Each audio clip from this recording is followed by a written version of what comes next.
What is the Brit School? The Brit School is a school. It's a free performing arts school in Selhurst in Croydon in London. And you went there. Yes, I did. Do people that go there get abuse at all? Like get abuse, like, oh, you went to the Brit School. I guess so. I guess sometimes they do. But, that really annoys me. Why is that? Because I have a quote here from Luke from the band Kooks. Luke from the Kooks, and he says, people still make fun of me for going there to the Brit School. Amy Winehouse, Adele, and Kate Nash don't get the same treatment, but they did the same courses as me. I'm sort of a martyr for that place now. Is that what he said? That's what he said. That sounds a bit embarrassing. Like he's getting abuse for going there. What do you think about that? How do you feel about that whole thing? Like people ratting on you because you went to the Brit School. I get really annoyed because that was basically one of the most important times in my whole life so far. Like the 2 years, I did a theatre course there, and it wasn't a bratty like fame school. You're not taught about that. I was educated the best I've ever been educated. Apart from my mum, I learned so many things. It changed my whole outlook on life, on art.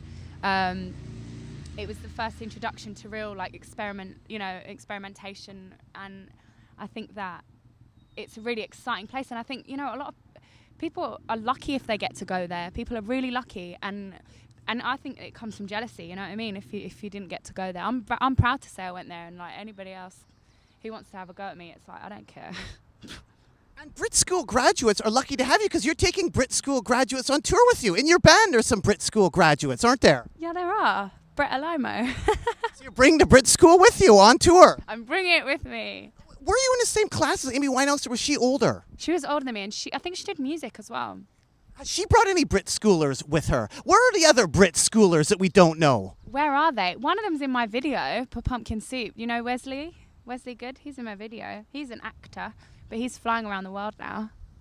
Kate Nash, is it strange that you hooked up with Billy Bragg? Like Billy Bragg, the anti-MySpace, meets Kate Nash, the queen of MySpace.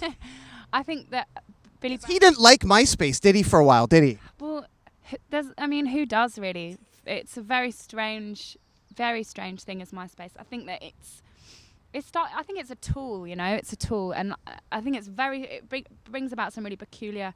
Did you school Billy Bragg on MySpace? You go, hey Billy, come on, MySpace isn't that bad, right? Did you tell him a few things about the space? No, I haven't, because I think there are lots of cons about it as well. I think there's pros, but I think there's definitely a lot of cons. But I really admire Billy Bragg, and he's an amazing artist, and I'm really happy to be working with him. Have you met Mr. MySpace? Who is Mr. MySpace, and have you met Mr. MySpace? I met you because MySpace did help you a lot, didn't it? It did. I haven't met him. Mr. MySpace hasn't come out to any gigs? No, he should do. Did you play a Syd Barrett tribute night? What was it like playing a Syd Barrett tribute night? I've played at the Union Chapel with the Mystery Jets. I was so nervous to meet them, but they just came on tour with me recently in Europe. They're a really great band. And I did a cover of Late Night by Syd Barrett on the piano. And yeah, it was a nice evening.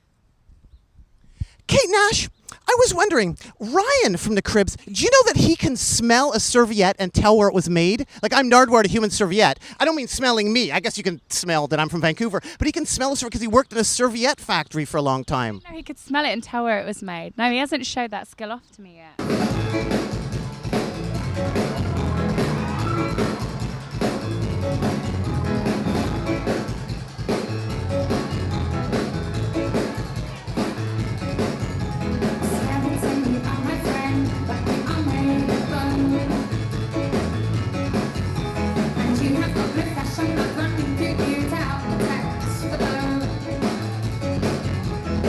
True. The legendary writer, who now writes for The Village Voice, he said in an interview with you, quote, I didn't appreciate the rudeness of Kate Nash's own personal security man. Oh, did he? Yes, this was about a gig in Brighton. Do you remember your own personal security man being mean in Brighton? Who could that be? In Brighton? Shit, I don't know. I don't have a personal security man, but I did have a guy called Mark look after me for a little bit. When my album first came out, my manager got a guy called Mark. Marky D is like one of the best people that we've ever met. He is amazing. And yeah, he knows so much about people and human beings, and like he basically was there because we were playing some kind of small venues, and there wasn't really a lot of, you know what I mean, it was difficult getting in and out and stuff, and I think my management were a little bit worried about it getting out of control, and so yeah, he just came and looked after us. But you know, I think Mark is a very sensible guy, and I don't think he'd ever be mean. So I'm sorry, Everett, if you feel hard done by, because Mark really didn't mean it. The Sid Barrett night you played, did you buy any of his furniture? Because a lot of his furniture was for sale, wasn't it? Sid Barrett's furniture. You could buy his furniture. I didn't buy any. Did you see any of his furniture? No, I definitely would have bought some. The inspiration.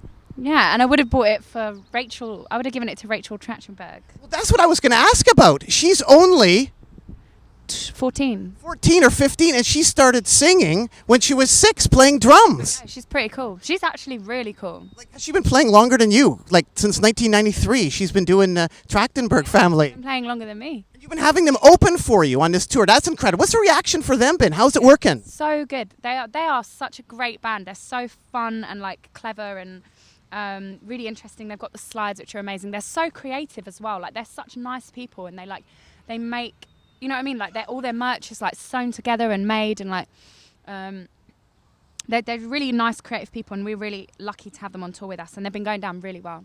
Winding up here with Kate Nash in Vancouver, British Columbia, Canada. You've been writing songs lately, and one of them I think is "I Hate Seagulls." Yes, it is. Now, is that because you hate going on boats and barfing, and seagulls remind you of barfing? Yeah, that's why. Because you barf quite a bit on boats. Have you barfed on boats, like going to Ireland and stuff like that? Do you like barfing on the boats? I haven't done for a long time, but when I was very little, I used to. How do you not barf on a boat? Because those trips are long. You can get these, you know, those little bands that you put around, and they've got like a ball there, and they put on your pressure points. And also, don't eat before you get on the boat, because that's a big mistake. But you need to have a bit of food inside of you. I mean, you can have a bit of food off as soon as you get off. It's only, you know, it's not that long really. You can last. Kate Nash, lastly here, in London, what are the connections to Vancouver and Canada? Like, isn't there a store in London that sells clothing from Canada? Is there? Have you heard of that? There's like a store that sells clothing from Canada. Have you encountered any stores like that? Do you know what it's called? I don't know the name. I just had heard it. There's a store in London that sells Canadian clothing. Find it. I'm going to find it, and I'm going to bring you something back. Oh, thank you so much there, Kate Nash. I really appreciate your enthusiasm. I will. Kate Nash, anything else you want to add to the people out there at all? I don't know. We've covered quite a lot, really. I think that How about the new London mayor? How's he doing? Red Ken is gone. Boris is in. I mean, I wasn't a fan of Ken, you know, but I don't really know much about Boris. I think, you know, the government are all kind of a little bit shady, really, aren't they? Who knows what's going to happen? I'm going to have to get back, actually. When I get back, I'm going to have to really research into what's going on, because I've lost track a little bit. But I'm sure you could tell me all about it. I was hoping that Kate Nash would be able to tell me about the new mayor of London, Boris. And also, you've already told me about the poor teenagers. You've already educated me on the Neil Strauss. You made me think about Nico Case's Ben Mao again. Mr. Fever, do you think you maybe will do the cutaway? Maybe just for, you know, for the fans? Do it tonight. Maybe I'll wear this tonight. In Vancouver, British Columbia, Canada. Kate Nash, why should people care about Kate Nash? Why should people care? Why should people care? I mean, why should people care about anyone? I think that it's important to care about human beings. Like, I'm a big, you know, I'm a big believer in like humanity. So. Well, thanks so much, Kate Nash. Keep on rocking in the free world and do do do do do. Do do.